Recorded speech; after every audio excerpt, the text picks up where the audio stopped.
За би өнөөдөр та бүхэнд Clash of Clans-ийн хактыг нь хэрхэн татахыг одоо үзүүлэх байгаа.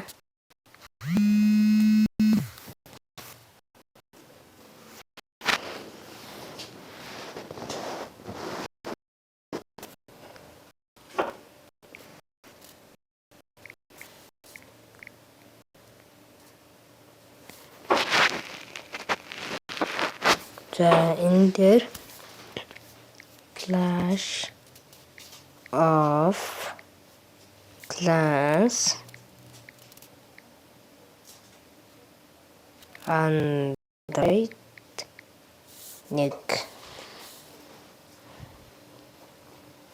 За тэгээд хамгийн ихнийх рүү орно.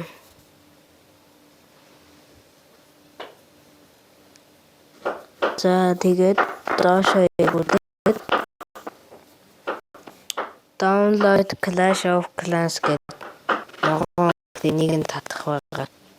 Тэгээд та өөртөө ороод үзээрэй. Үнэхээр хактай байх болно гэдгийг сануулъя. Тэгээд миний бичлэгийг үзсэнд баярлалаа. Subscribe дараарай, лайк дараарай. Дизлайк дарж болохгүй шүү гэж хэлмээр байна. За тэгээд бичлэгээ дуусгая.